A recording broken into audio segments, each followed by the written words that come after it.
My guest is Virlana Kardash, who is the author of a really terrific book.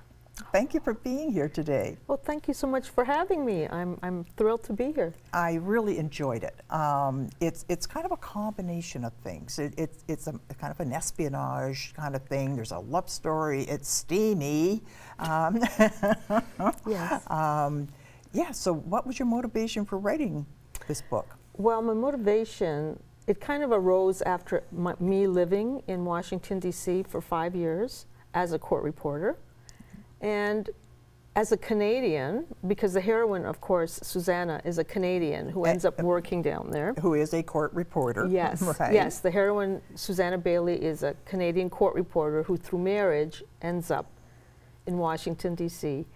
So, having lived there for 5 years, I could say, and then I came back to Canada with the family, that Washington is a beautiful, beautiful place, like geographically, and just it's a beautiful city, but it's unlike anything in Canada in terms of it's like there's two layers to what there's that what's on show, and then there's this underbelly which permeates every facet of your life, from your home to your work.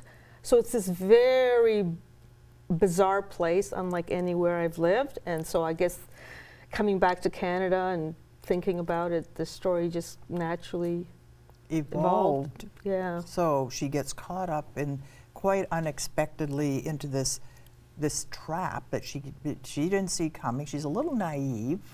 And then there's this mystery man who comes into her life, and everything in me is screaming, run.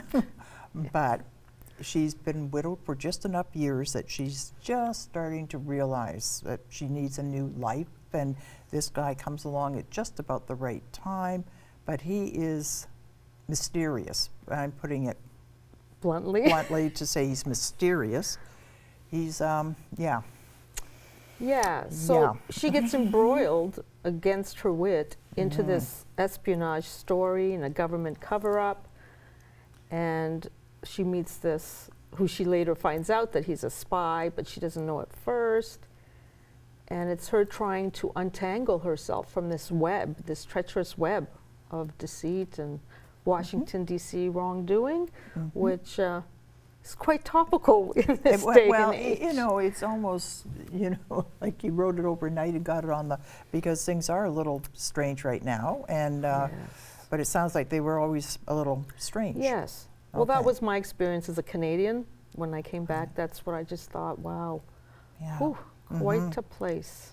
And the title of it, Cherry Blossom Blues, it is a beautiful city, Washington, D.C., during cherry blossom time, and that's when this happens. Yeah, in the spring. In the spring. The government of Japan gave to America like hundreds of cherry blossoms, which they planted around the monuments in D.C., around the tidal basin, which on the cover, you can see, or here. Yeah, right. You can see them. Oh, yeah, it's okay. And there's the tidal basin, and that's the Jefferson Memorial, and that's Susanna here. But yes, so every spring, thousands of tourists come to see the flowering cherry blossoms from Japan.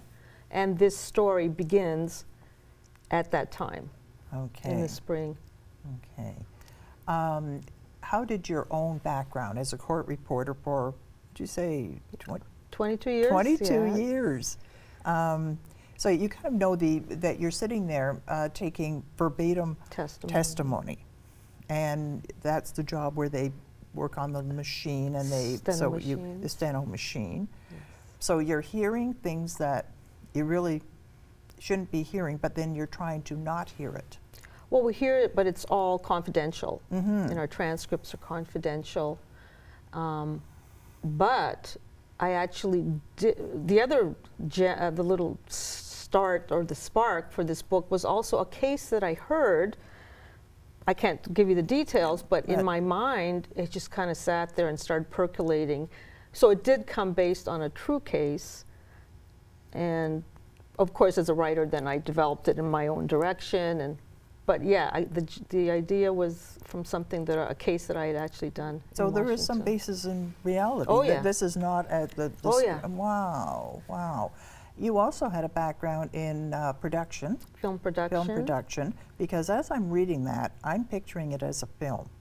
Oh, thank you. That's lovely. That's So nice to I'm hear. thinking, boy, you got to get this into the right hands, because it is a really interesting book, and you could see it's just got enough action, and just enough sex to make it really an interesting book, and it would make a terrific movie. Oh, thank you. Thank you very much. I appreciate that. Oh.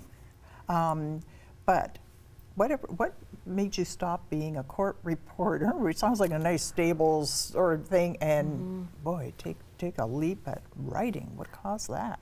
Well, I was always a writer, and then I was in film production in Los Angeles for quite a few years, and then when I left that, I knew that the writing had to go on the back burner because I really needed to make a living and get stability and everything.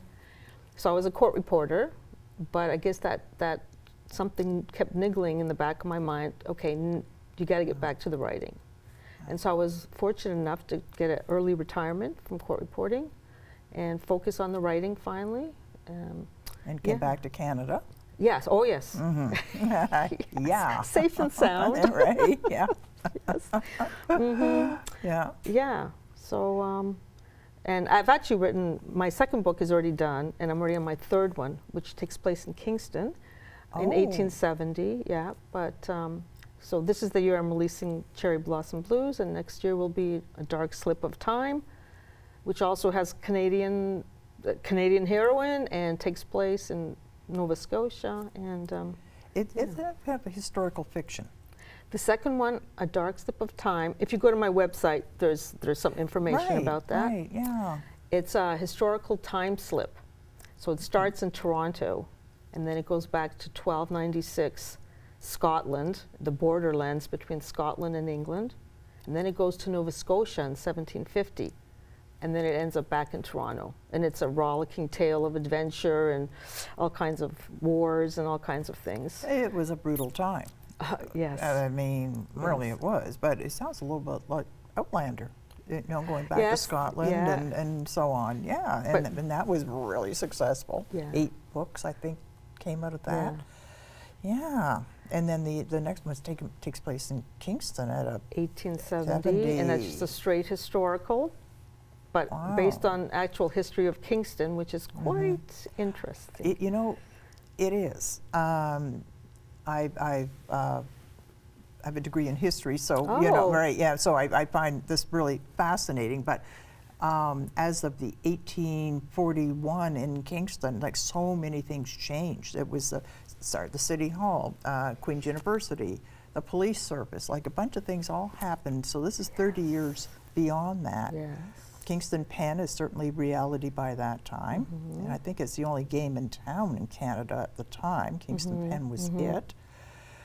Wow, that is going to be a really interesting read as well. You can check out on my website. There's also a little bit about what that third book is about. I don't want to give away too much. Right, yeah. Just like I don't want to give away too much in Cherry Blossom Blues because it'll kind of, I don't want to. Yeah, it is absolutely worth the read though. Oh, I'm glad. Yeah. I wanted it to be kind of like a page turner, and it's it actually was an Amazon #1 bestseller in romantic action and adventure. So I was like, okay, that's what I was going for, action and adventure. Okay. So I guess readers are resonating with it on that level, so that makes me happy. Well, what I found interesting too was Robert, this mystery man. That he is so appealing in some ways, but there's just that element about him. And it's also, it's a relationship story about these two grown-ups. It's a grown-up love story. Yeah, well, they're in their late 40s, early 50s. Yeah. And he's also, it's a redemption story for him, and second chance, I guess, for Susanna. So it's about, these things go on our whole life, second chances, redemption stories, love stories. It's not over till it's over. That's right, yeah. Anyway, this has been so much fun talking to you. I love the book. Where can other people buy the book? Oh, well, you can buy it locally at our wonderful Novel Idea bookstore on Princess Street. Let's Right. support our local businesses and bookstores. Let's absolutely do that. And it's on Amazon, of course, and all the online retailers. You can go to my website and get more information. You can buy the book through the website. It'll take you to the Amazon site. Super. Sounds like lots of good, and yes, it is. It's a really good read, and it's such a pleasure meeting you. Oh, thank you very much.